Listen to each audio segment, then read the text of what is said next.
Ryan and Sammy, it's great to meet you. So nice to meet you Nice to guys. meet you guys. Thank you for chatting with us tonight. Hey, thank you for chatting with us.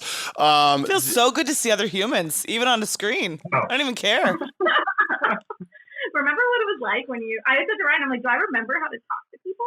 Yeah. No, I don't. Almost not, actually. Yeah, Yeah, it's been too long. No, and like we've been going on long walks. I'm just gonna start talking randomly about that.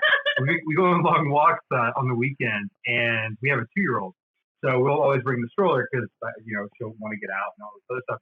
We have a neighbor who likes to get way too close, way too far into the 6 feet, 8 feet range. What? So I use the stroller to like kind of keep him at bay. Like out here. Ooh, that's a good idea. Wait, where is your 2-year-old right now? How are we doing this? So my mother-in-law, Sammy's mom, she watches it. Oh, how lovely. Yeah, she's the same. 2-year-olds are fun. Ooh. 2-year-olds are fun. That's the word we use to describe them. Yeah, we live. Yeah, I mean, look, I get it. What it takes a village, especially when you're running a company together virtually. I assume too now. Yeah. Yeah. Yep. Gosh, so before we jump into that, why don't you tell the listeners who may not be familiar, and I have pronounced the name of your company in my head probably 12 different ways. So I never even thought of that. Do you not know what a bustld is? It's bustld, but when I first saw it, you know how like some companies have like LTD, like limited? I thought it was Bust Limited, and I said, well, that's probably company. Probably not right. So could you tell people? I know. Could you tell people about who you are, the company? Obviously, you're here in Charlotte, which is relevant to a lot of people listening, but you're well beyond Charlotte as well. You got it. All right. Well, bustld is an online wedding resource that connects engaged couples and wedding vendors based on fit. So we have built a proprietary matching algorithm. So think like a dating app where you come on, you take a quiz, and then the vendors take a similar quiz, and we match you. So you see the best vendor for your style and your budget instead of having to sort through like thousands and thousands of options out there. And so we started, like I said, exclusively here in Charlotte and have now expanded across all of North Carolina, South Carolina, Georgia, Tennessee. Yeah, and Alabama. In Alabama. Yeah. Yep. Yeah. And did you guys launch together? How did this come about? So I actually run a wedding planning company and had been running that for about 2 or 3 years. Yeah. We're probably about 2 years in, and we were driving back from a wedding. Ryan was assisting. Yeah, I'm not a good assistant. Oh. I can't type those. I can list stuff, and that's about it. Right. And we were just chatting, and I was saying I wish there was a better way to connect to the right couple. And Ryan has this tech background, and all of a sudden he was like, "Well, I have this idea." I'm like, "All right, let's do it." It was like a 3-hour drive back from the mountains, and we're like, kind of, like this whole thing out, and then just got to work, kind of putting it together, seeing if it would work, and started talking to couples and vendors, and then here we are 4 years later. Yeah, it probably took us about a year to build, and then we've been in business for 4 years now. And then, so did you have previous careers that you quit to start this together? What were you guys doing before?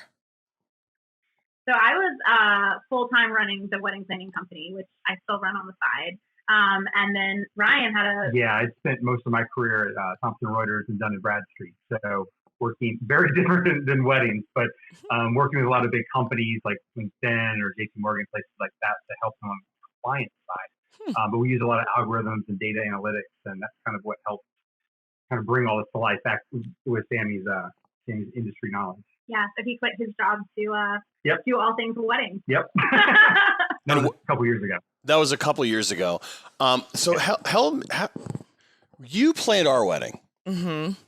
And you did a great job. You did a great job. Like where does your service sort of fall in? Is it can you have you guys and a wedding planner, or are you in lieu of a wedding planner? Is that what you mean? Yes. Like where would it have fit in for us? Right. Yeah, it can be both. So obviously we are pro wedding planner coming from wedding planning. Right. So this really helps this has really helped though with finding vendors for people who, they may have a wedding planner, they may have a day of coordinator. So it can kind of supplement wherever you might need help. But we have tons of inspiration. The vendor piece is huge. We also vet all of our vendors, which isn't something a lot of couples know, but on a lot of the other sites, people just pay to sit at the top. Like they might have never done a wedding before. But we have certain criteria that our vendors have to meet in order to even be featured on our site. Yeah, and I think, only 18% of couples actually hire a wedding planner. So there's a huge piece of the market that is kind of on their own to piece all this together. So we just want to help educate them from a planner's perspective on kind of what to expect and how to find their inspiration. And the biggest thing with bustld though is that like not everyone's a good fit for everyone, right? You may be more of a rustic couple, or you may be more of a downtown, and we want to help you find the vendors that best suit that without you having to stress and look through thousands of options. So the 18%, that must not include mothers. No, they're. I would think we'd be at 100% if we included that. So I just remember, like, when I feel like there was like a big trend of like Bridezilla and like all those like reality shows. Are you guys keeping like brides sane? Is that what it is? Bustld help like keep people sane in the process? Like what have you found maybe is like, we didn't go into business intending to like. Well, especially now. Yeah. Okay. So I went on a walk today and I was listening to a couple of your podcasts just so I had a clue, like, just to do some research. Sure. I'm a researcher. Yes. And yeah. And I was, first of all, my heart breaks for people graduation's a big deal. Like I feel horrible for high school and college seniors and everyone who's had to cancel, vacations, major life events, etc. But I think maybe no more so than people whose weddings were supposed to be, You gotta be kidding me. Unbelievable. That's the saddest thing. I mean, it's cool that people are pivoting and like being flexible and finding cool different ways to kind of do things. But like, it's your wedding. Like, your one time for everybody to come together, and it's just I don't want to hammer it in for people who are hearing this and have had to do it. But how has it changed for you guys with that? It's so horrible. Like we've talked to so many couples, and we've had like you mentioned a few of the couples on our podcast talking about it. But I think the biggest thing is we've actually just launched a virtual wedding platform. So our couples will be able to live stream like their wedding, which isn't the original plan. Right. Oh, that's cool though. Not ideal, but we're just trying to help couples have the best day that they can given the circumstances. So Ryan and I got married in the middle of a hurricane, which is nowhere close to that was not as dramatic. Yeah. But no, but I heard you saying we almost did too, and I heard you saying I listened to that one today. Actually, you talked about that, and I heard you say that the air conditioning didn't work for an August wedding in New York. Is that right? That to me, right. I would rather have like a quarantine happen. Like I sweat so much. I wanted to die just hearing you say that. Yeah, and there's this picture of my youngest brother, and it is hysterical because it is just like everyone was like, "Oh, like what's going on with your shirt?" And it's just completely soaked. Like, did he go swimming at your wedding? Literally through his shirt. It's. I mean, yeah, you just gotta go with it. Yeah, I know. Yeah. Yeah, that was wild. Yeah. Yeah, so things have changed, and I got to think one of the vendors now is probably like therapy. I mean, to deal with this. Well, that's the thing too. I mean, we talk about it all from the bride and groom's perspective, but for you guys, I mean, for everyone, for the business owners, like Vinny, we talked a couple weeks ago with I don't know if you guys have ever run across Vinny and Diane Esposito. Do you work with them? Split Second Sound. I'm sure, Split Second, yeah. And like, it's heartbreaking for them. They're losing money left and right, and then they're also faced with the question of like, what's fair to hold people to the contract they've signed? You know what I mean? Just like they kind of need that money for the deposits to keep their own businesses going, but it's not really fair to ask someone to pay for something that they're never going to get the service for. All these questions that are just like, oh, what do you do? And it's so unknown, like, and it's so hard to watch because we work with the couples and we work with the vendors, and so to see it from both sides, like their days are not always going to be, and then the vendors are going through all of these struggles. So it's crazy. And I think, like I was talking to this one vendor and she was saying like, weddings are the things that we thought would always be happening. Yeah, even 2008, like it didn't drop that much. I mean, it spent less, but the weddings still kept happening. Yeah, you don't think about weddings being as truly affected. So it's definitely been interesting. Wait, so are you finding that more people now are people pushing? Are people doing this sort of like open-ended push, or do you feel that are people biting on this virtual thing just to be like, you know what, this was in the cards, this is part of our story, we're going to get married? Yeah, so about 40% of couples in that April-May range, April-May June, 40% of like really all weddings in 2020 are postponing into 2021. What a disaster! April. Yeah, and then if it keeps dragging on, it's just gonna like. I mean, at some point you gotta say like, I want to start my life with my person. Right. Right. So I mean, you can't have all these people living in sin for so long, Ryan. Oh boy. Oh. Put a ring on it. Seriously. Exactly. Please, the grandmothers. Yes, and the mothers. Exactly. Yeah, and it's it's that. It's super unfortunate. I feel like what a lot of people are doing though is doing small ceremonies now and then big parties later. Yeah. Which I feel like we're gonna need the big parties. Like everyone's gonna want to come out of this and party and be with people and remember what it's like to talk and all of those things. And not be 6 feet from each other. Yeah, right. exactly. Right. So as a wedding planner, are you guys having to like go into your bag of tricks now, Sammy? Like, are you not just pushing to like maybe your normal vendors, but you're having to get creative? Like, okay, now maybe let's use these guys because their AV is amazing and they can stream. You follow me? Like, are you putting together like different puzzle pieces of wedding packages now? Yes, because the crazy thing is the people who are postponing, like all of it is virtually impossible to get the same date again with the whole entire team. I can't so imagine. We're just like having to get creative and having to get creative with, okay, on this day you're going to get married with this many people, and then a couple months later we're going to do this piece. So I've gotten very good at postponing weddings, which was not something that I ever was looking forward to. But I can add that to my my tricks, I guess. So I mean, it's crazy when you think about it. Like even like a florist, right? Like different flowers are in season at different times. If you're getting married in the spring versus in the winter or the fall, like those are completely different. Right. Like the whole vision changes. Oh, exactly. Yeah. So the vision, more or less. Yeah. The brides use words like vision. Okay, Jake. Well, what's a digital vision board look like now? Don't worry about it. Like, is that like it's called Pinterest? Just change your virtual background. Like, oh look, now we're getting married in the Palms. That's true. Wait. I want to know from you guys. So I'm so curious, just in general, and not even necessarily in quarantine times, because obviously everyone's changing for that. Where's this going? But no, I'm curious about like regionally, because you're based in Charlotte. I'm sure you work with a ton of Charlotte brides and grooms, but I know that anybody theoretically could. You guys are international or national, right? Like, does everyone across the country use you to some extent? We service most of the Southeast. Yeah. Okay, so Southeast. Yeah. So, okay, but I'm sure you've got your finger on the pulse of like weddings in general. I'm so intrigued by wedding culture in general from like place to place. When you go, like Jake and I met in New York. I'm from the DC area. He's from North Carolina. We met in New York. And so we've been to weddings, all up and down, mostly the East Coast, but like, and just the trends over the years, how they've changed. Like when we got married, it was like I had never heard of anyone almost really doing it. Right when we did it, started a little bit, but it was mostly like church and like hotel for the reception. Like it was either a super, super nice hotel or it was like a, community venue or something. And then whereas like we went to like a wedding in New Jersey. My sisters-in-law are from New Jersey, and we went to that one from your friend randomly. Yeah. We were like D-list. Like literally, they got enough no's and they're like, "You guys come!" And it was I don't know how we made. It was the most fun wedding we've ever been to, because there was 1 million people there, and in New Jersey they feed you 700 meals.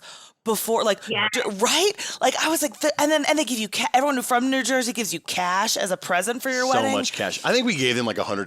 Oh, we were horrified. I found out afterward that like, no, you're supposed to basically reimburse what you think it costs for them to host you. And I'm like, oh dear. The people who came to our wedding, from New Jersey were like, is everyone in New Jersey loaded? Like, they gave us like wads of cash. And then we found out that culturally there, that's like and then people from the South would be like, I got you $25 to Belk. And you're like, okay. Like, yeah. We went to this friend's wedding in New York, and our other friend and I were like, just like eating so much at cocktail hour, and Ryan was like, "This is not all the food." This and I was isn't the like, meal. I was like, "Yeah, it is. This is so much food." And then obviously they opened like this other totally awesome space with more appetizers, and I'm like, "Okay, wait." Yeah. And then there's a 3-course seated dinner. My friend and I were just like in our chairs, like, "Oh my gosh, too much It's food." amazing. And then at the very end of the night, there was a food truck. Oh, and fast food. And fast food. Late It night was food. ridiculous. Yeah. What? It was actually our first night out from our daughter. Yeah. Oh God, I only ever want to go to weddings in New Jersey. Can New Jersey just, if nothing else, like let's just, I know, make everyone just wear masks and let's go to New Jersey weddings. Let's go to New Jersey with masks. No, so all right, yes, everything has changed right now. We're in this real world, but what are some trends right now in weddings? I'm so curious. Like maybe like some vendors that you find are just getting a ton of love right now from people that maybe was different than in 2006. Yeah, or like the food truck thing. I would imagine that's kind of a new thing, right? Yeah, the food truck thing. I mean, I think right now, interestingly enough, I was thinking, we were saying elopements were becoming popular. Now they're popular by default. Yeah. The smaller weddings, like micro weddings, are super popular, especially because you can really have an over-the-top New York, New Jersey wedding, for a lot less expensive. So it's like you can have this really crazy wedding, but on a reasonable budget. So micro weddings was a big trend, and I think will continue to be a big trend post coronavirus. So that's one thing. And then food trucks are so fun, and so a lot of people are doing those for their dinner. We've seen them at late night. So there's a lot of really cool, and I think breweries have been big too. Yeah, people starting to get married in breweries, which I think is fun. You had one wedding where you got married at the couple got married at Romare Bearden, and then wow. Sugar Creek, and that was awesome. Ooh. Yeah. Can you rent out Romare Bearden to get married? Is that how you have to do that? Yeah, you can rent a space for it. Dang. Yeah. Oh, I bet that's cool. gorgeous. That is baller status. Yeah. It was awesome. What about dresses and bridesmaids' clothes and stuff? I remember when, again, we got married in 2002, and up until then, again, 2006. I mean 2000. I just said 2006.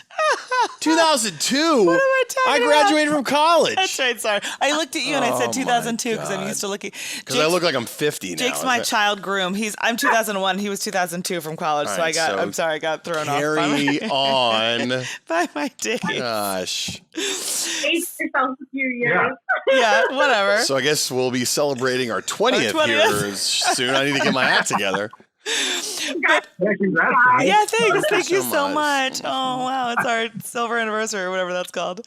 But nobody ever wore anything. It was like, there was like a wedding dress uniform almost. It was like strapless, ball gown, and then like by the time we got married in 2006, it had transitioned a little bit to like the mermaid, the trumpet, different types of things. I know everyone, and I feel like everyone now, the trend, if there's a trend, it would be like, be unique, do your own thing, Was that a humble brag? What? To pat yourself because you did the unique, do your own thing with all your no, dresses. I didn't.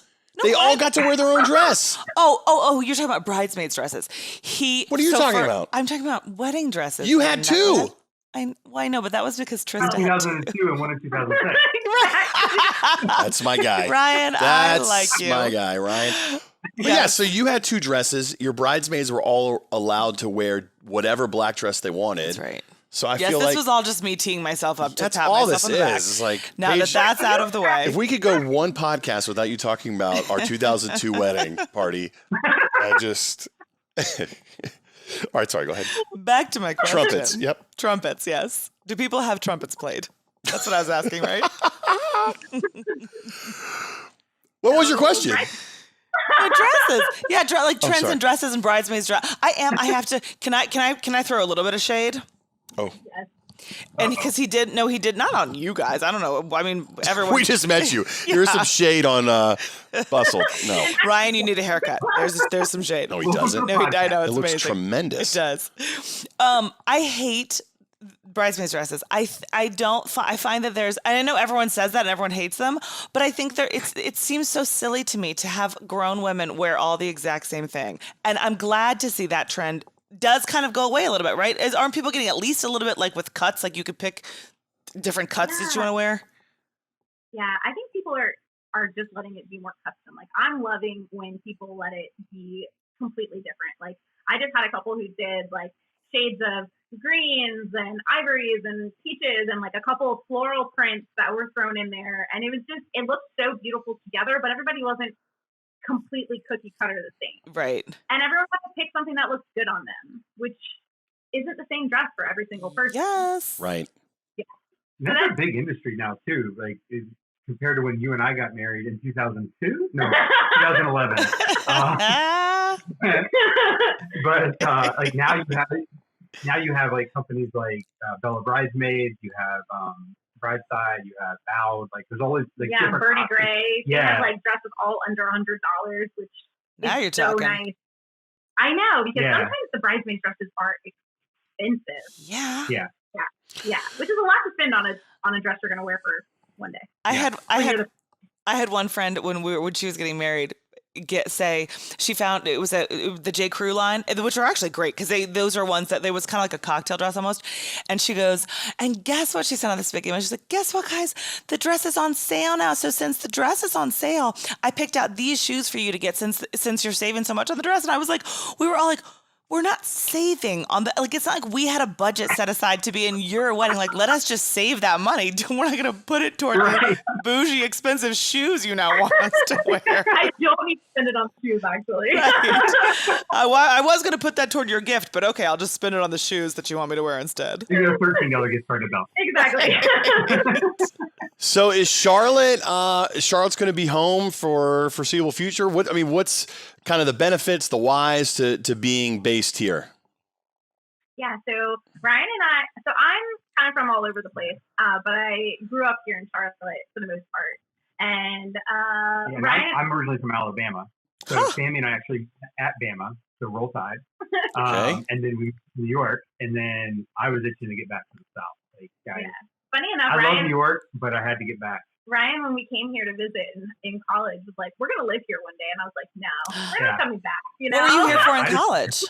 To come to your house? Yeah, exactly. Yeah. And he's like, "We're gonna move here," and I was like, "No, I don't think so." Oh, cute. Yeah. But no, definitely home for the foreseeable future. We love it here. Yeah, it's great. It's funny how much it's changed. Even since then, but we love it. It's great for us and for the business and for raising a family. Yeah. I was just about to say, you did also mention a mother-in-law helping with childcare, which, let's be honest, that makes Charlotte real appealing. It does. No, it's hard to beat that. Yeah. So as two entrepreneurs, how has the quarantine been for you guys? I mean, what's the rhythm look like? You got kids. I don't know if. So we've got a couple people that just insist on still going into the office. I don't know if either of you are like that. Just curious because we clearly are handling it very, very well. We 2006. I lost my headset here. Hold on. That's what I get for making an overreactive joke there. All right, I'm back. Yeah, we've. From a working together perspective, we've been working closely together for so long. Like we didn't really miss a beat when it comes to that.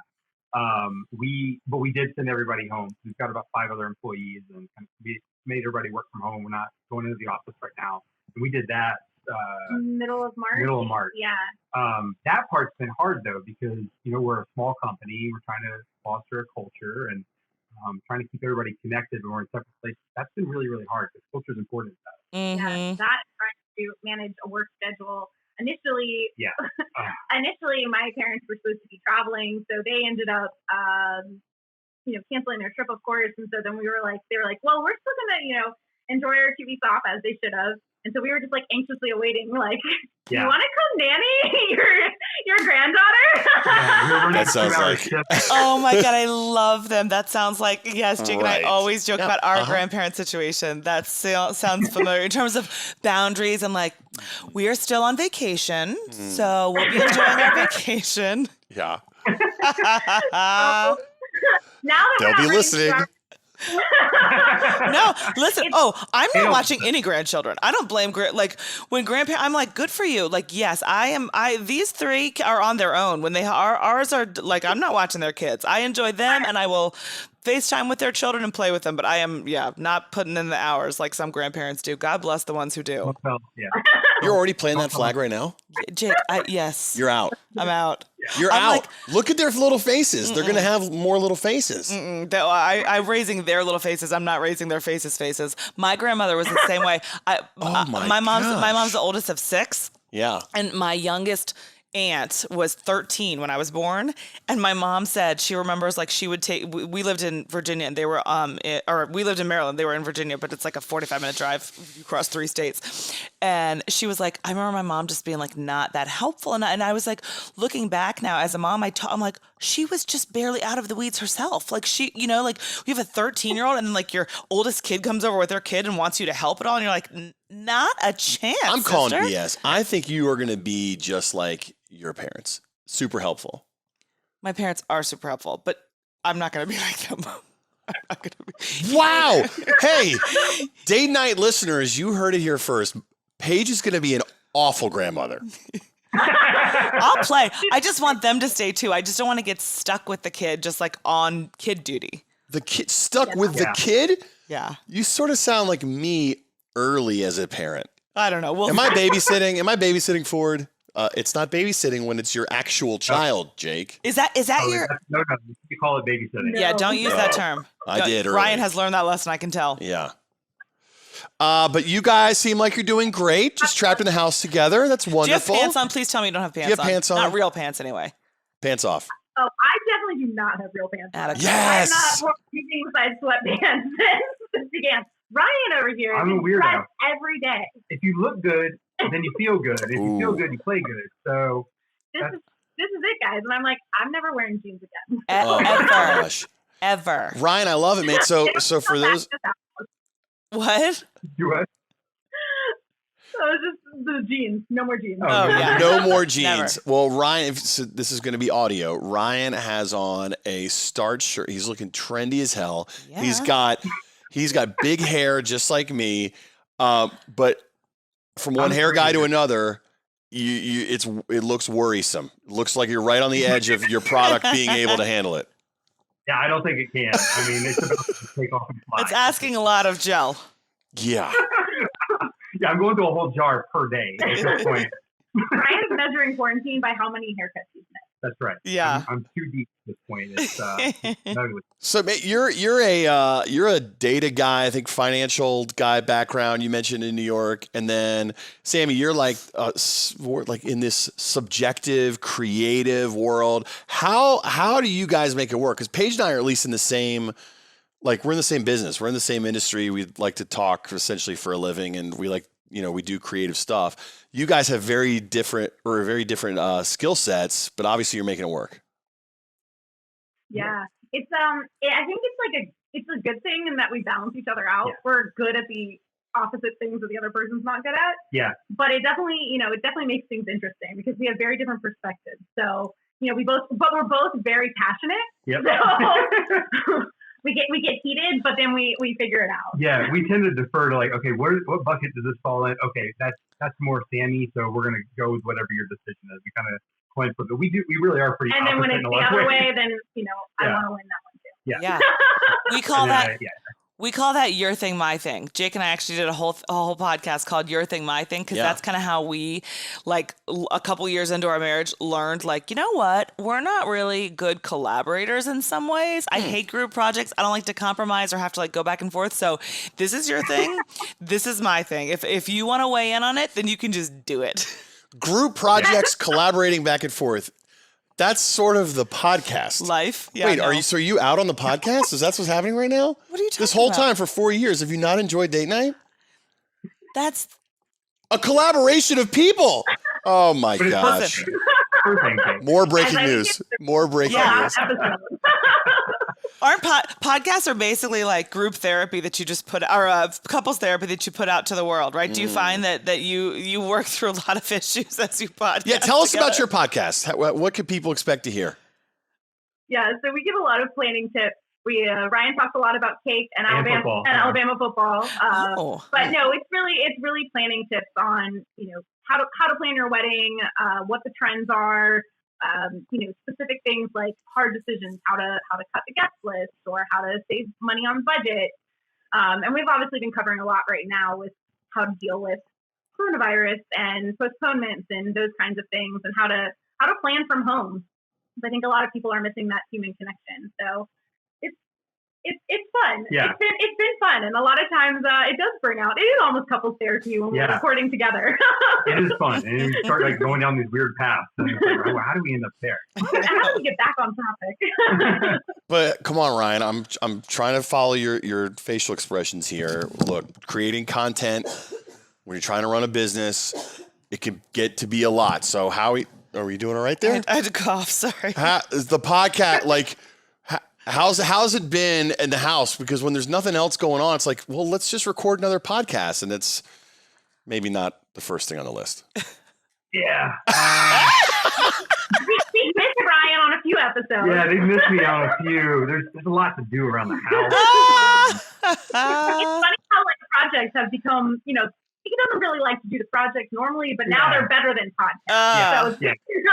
On the priority list. So a lot of stuff is done. I'll just tell him, okay, today you have no choice. Yeah. Not letting you out of I think we recorded 4 today, right? Yeah. Oh my gosh. Oh, wow. We're your fourth? It was a lot. Dang. Well done, Lauren. Shout out to Lauren on the marketing team. Yeah. Lauren keeps us on track. Lauren, she does. Yeah, she was on it. Absolutely. All right. So what can we expect from you guys? I don't know. Let's just say the quarantine happens for, I don't know, a couple more months-ish. No, meaning weirdness for like a month or two. Sure. But then 6, 9, 12 months, what can people expect to see from you guys coming up soon? You want to take this? That was a softball to 2 business owners. A haircut from Ryan. Uh-huh. And I think as far as things coming out, so like we mentioned, we have a few things that kind of spun out of coronavirus, but the biggest thing is that we're going to be continuing to expand and help, people connect. We're going to be rolling out some more planning tools for couples. So really trying to make it this all-inclusive plan from home, plan from work, plan from wherever you happen to be in whatever state of the world is. So really giving couples more tools to plan is probably some of the biggest things that are coming out in the future. Yeah, we just want a more well-rounded platform that can really help, again, de-stress the whole planning process. So that's a big part of what we're doing. Yeah, Ryan and I are always trying to roll out something new. We all, like shiny object syndrome. Yeah, and our team keeps us on track.